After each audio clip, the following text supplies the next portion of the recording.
This is Hidden Killers with Tony Bruschi. Just when you thought the twist in the Bryan Kohberger case couldn't get any weirder or wilder, well, here we are, still waiting for that trial to come up and still wondering what are we going to find out before then. Apparently the answer to that is a lot.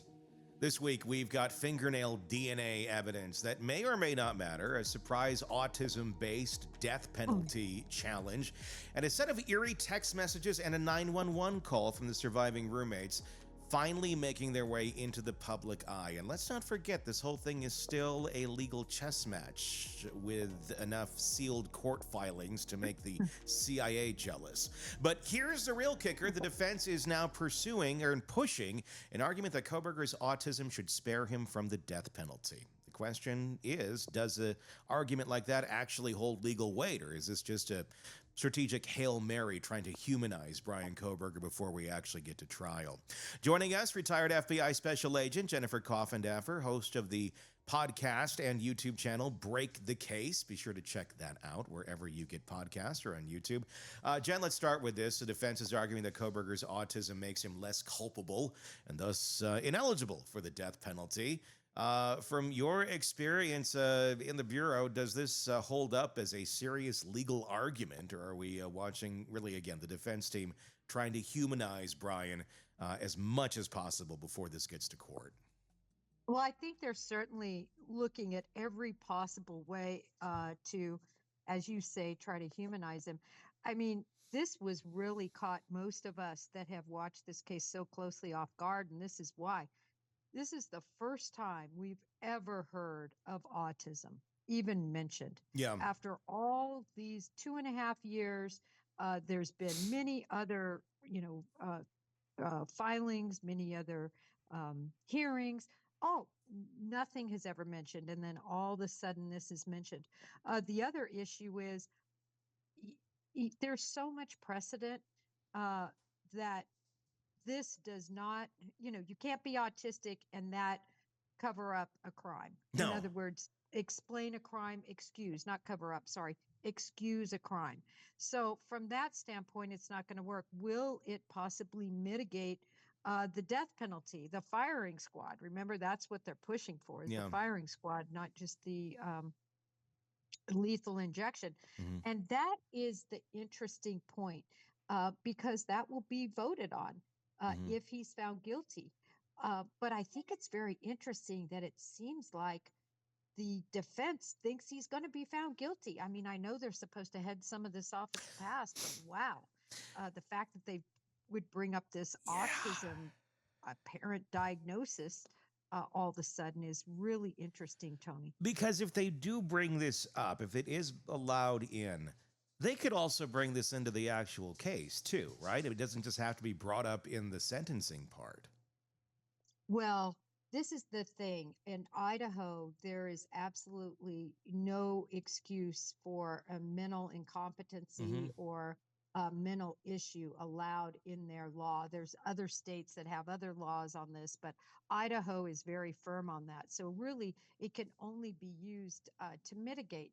But your question is such a good one, because could it be woven into the questions and so forth asked by the defense? In other words, as judges sometimes put it, organically be entered in, right? Interviewing parents or sisters or other people about Bryan Kohberger. So, but it shouldn't be. Yeah. And, it's interesting because the defense has said, listen, we don't want any words like psychopath. We want to make sure that those words never come up in opening statements and closing statements, things like that. But yet they want to bring up the word autism. Yeah. So I think the judge is going to have to rule on all of that, and it has to be across the board. The thing is, and they'll take some education or educating of the jury if they're going to allow this in, is autism is not a psychopath. It's not a sociopath. They can be together. It doesn't have to be that one is just completely exclusive of the other. You can be a psychopath and be autistic. You can be a sociopath and Yep. be autistic. But being autistic doesn't mean you don't know right from wrong. It may mean that you interpret things a little different. It means you might laugh at things or hear things or feel things a little differently than others, but it doesn't mean right and wrong don't exist. I mean, that's still very much there. So, I mean, I could see this being used by the prosecution in many ways of going, okay, this is not saying he doesn't know right from wrong, but it is showing that he has these obsessive tendencies. He gets very stuck on a rut of what he believes is right. Or what he believes he wants to do. You talk about incels and such. I think you go to any sort of group of incels, you can probably find almost all of them are autistic and on the spectrum somewhere. That's why their brain works the way that it does. And the right and wrong thing, a lot of them don't act. They just, they commiserate in this weird, way of thinking.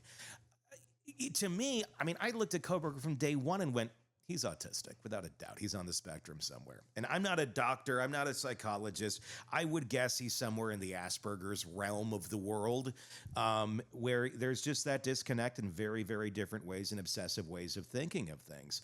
And if this is the lane that he got into after years and years of rejection from women and developing this hate and just trying to find his place, it explains him. It explains him far more than I think many other things. Doesn't excuse any of it, but you go, oh, that's how he could get this obsessed with something and go down this line. And then I think you probably have a personality disorder at play as well, which would then allow the right and wrong to be out of the window.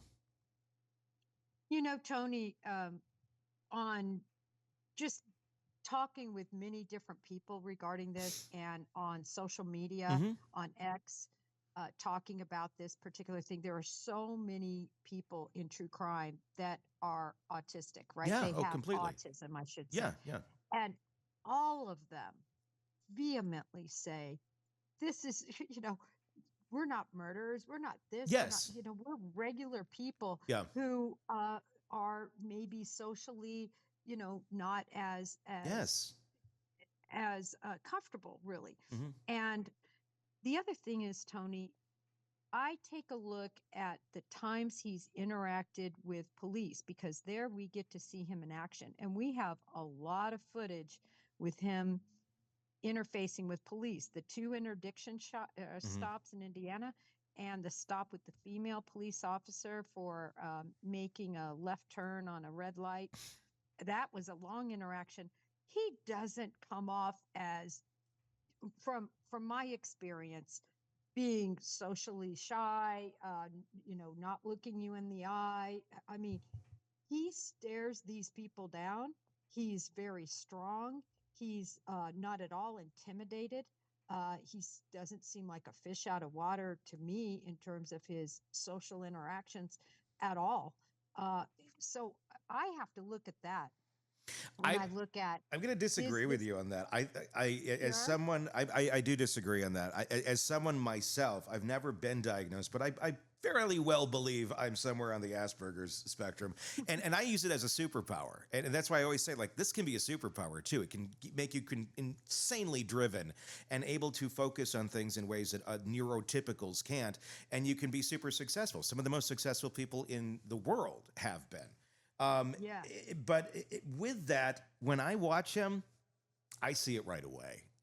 He doesn't seem neurotypical. He does seem a little out of his. I mean, anybody I think would be out of their comfort zone when you're being pulled over by the police.